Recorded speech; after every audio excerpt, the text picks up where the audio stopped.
What's up, guys? Tommy here at Epicos today, and I'm here with Ryan.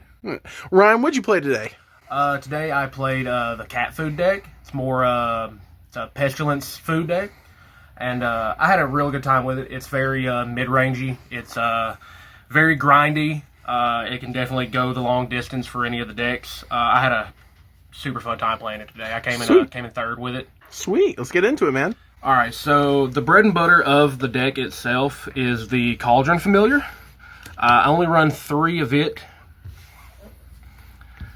It is a 1-cost black 1/1. Whenever it enters, it deals 1 damage to each opponent, and you gain 1 life. And for sacking a food, you can return it from the graveyard to the battlefield. So it gives you a lot of recurrence of it. The ping damage keeps your life up, their life down, while also sacking your food. The second aspect of the deck is Pestilence. I run 3 copies of it. It is a 4-cost black enchantment. At the end of each turn, if there are no creatures in play, you'll sacrifice it, but for 1 black, it'll deal 1 damage to each creature and each player. So you can wipe your opponent's board, deal some damage. Hopefully your life is higher than theirs, so it counterbalances it. And to keep it on the board, you recur your cat. As far as other creatures in the deck go, I do run 2 copies of the new card from Strixhaven, Pest Mascot. It is a 3/2 with trample, and whenever you gain life, you put a 1/1 counter on it. So with the back and forth of the cat, it's a lot of life gain. All the food sacks to let you gain life, so you're going to get this guy pretty big. Once you get him so big, you go over top of him with the Pestilence, so he doesn't die. Your opponent's taking whatever swing damage you're getting from him while maintaining the Pestilence on the board. Sweet. Next up, we've got everybody's favorite Big Boy Troll.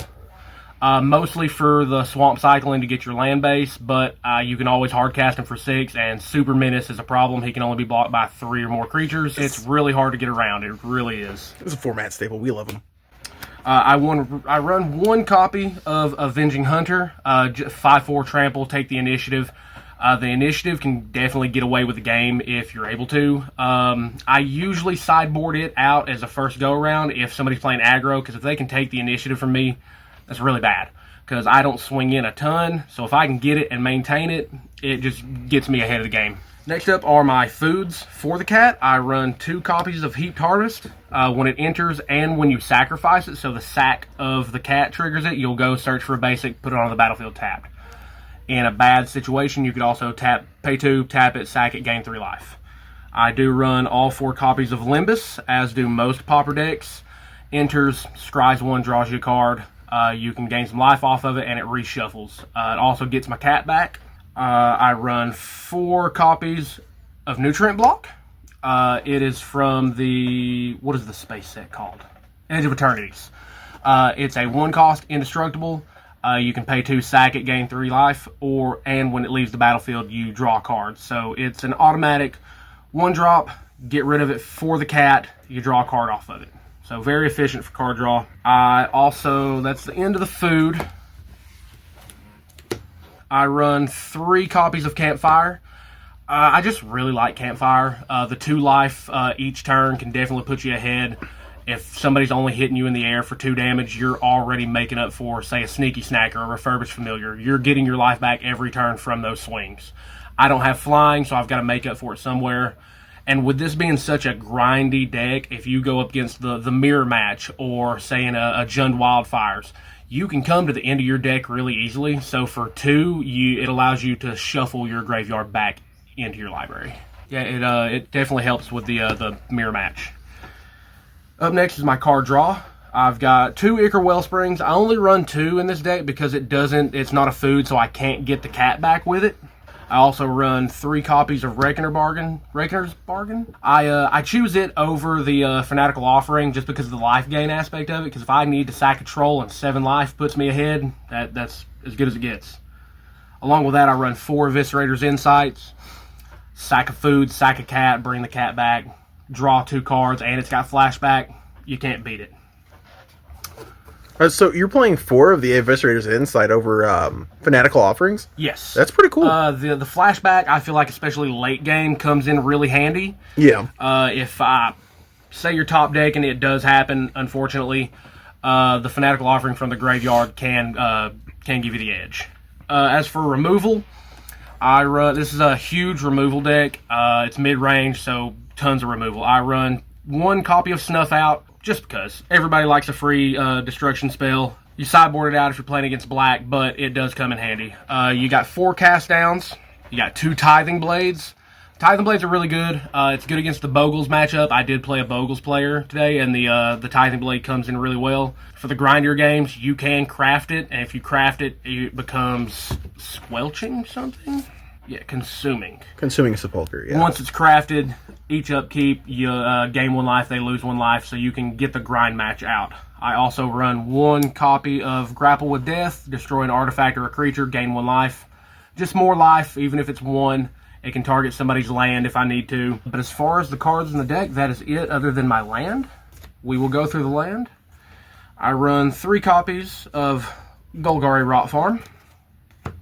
Just a bounce land. I usually use it on my Colony Gardens. I use 1 Haunted Mire. It's my swamp and my forest. You can grab it with a troll if you need to get your green in there.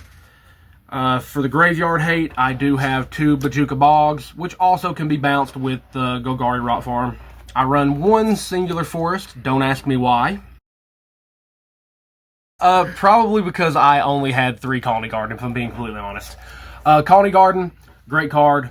Everybody likes a turn 1 creature. It's an 0/1. It can be a blocker. It can be a sack outlet for your card draw. It's anything you want it to be. Then on top of that, 8 swamps. I run 18 lands all day. Kind of a low count, but with all the card draw, you kind of can't beat it. The 18 doesn't do me too wrong. I enjoyed my land base. I feel like I did really well.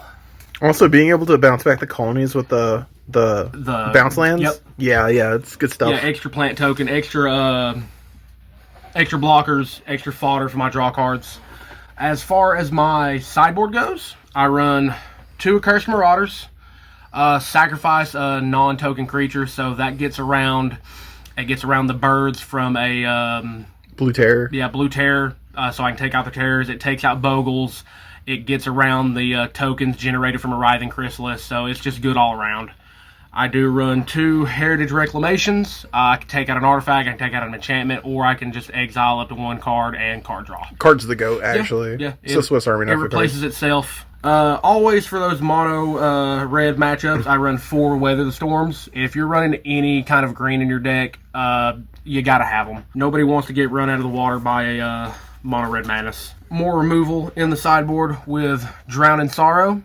All creatures get -2/-2. I scry 1. Gets around elves, gets around the rally tokens, gets around the tokens from a Writhing Chrysalis. You can do some damage on the board. Definitely helps with fairies if it resolves. I run 2 copies of Duress, mainly for the counter spells, and if so happens somebody's playing a combo deck. If you're running the Walls combo, if you're running Spy, I can at least get a piece of your combo out of your hand.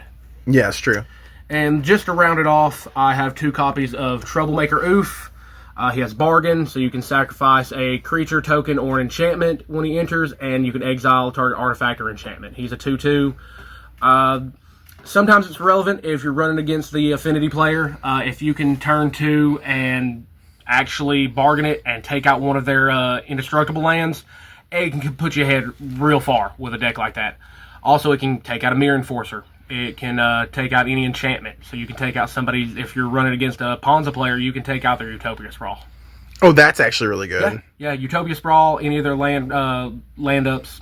I used it to get rid of a Ethereal Armor on a Bogle. It does a good job when it needs to. Sweet, man. All right. Well, going over the deck today, is there anything you would change? Like any flex slots, cards that you felt like could have performed better? So, realistically, the flex slots in this deck are really the one-ofs. I don't necessarily think you need the Grapple with Death. I don't necessarily think you need the Snuff Out. So you could play with those if you wanted to run more food for your cat. I only run the 3 cats. You could run a 4th cat in place of one of those if you felt like you're not seeing the cat enough. I feel like with how much with how much the deck draws in general, you usually see the cards that you need. I only run 3 Pestilence, so if you really wanted to, you could run all 4, but I feel like if you get it too early and you don't have your mana, it's a dead card in hand until you get 5 mana. Because you're casting it for 4, If you've got a creature and they blow it up, it just kills itself. So, I mean, I think 3 is good enough on it. But if you wanted to, you could go up to the 4th one. So those are the spicy slots, if you will. Yeah. Yeah. All right. Well, heck yeah, man. Thank you for coming out today. You did great. I appreciate you guys having us out. I really enjoyed the gameplay today. And everybody come play some Pauper, man. It's the best format Magic's got to offer. It's really really affordable. This whole deck, aside from the Avenging Hunter and the Snuff Out, which were like $5 a piece, I built the whole deck for like $25. If you come into Epcos, Tommy has a ton of Pauper things in his own personal binder that he's willing to sell and or trade or give. He's a really nice guy. And Appreciate it. I know if you go on to Epcos' TCG page, they have a ton of singles for Pauper. Super cheap, man. Super affordable. It's really easy to get into. It doesn't have a wide pay gap. You don't have to be in a high tax bracket to play the format and enjoy the concept. I feel like Pauper's really good. It's very engaging. It takes you back to the Magic fundamentals, and it's really fun. Well, man, thank you for coming out to Epicos. Thanks for having me. Ryan, you were awesome, man.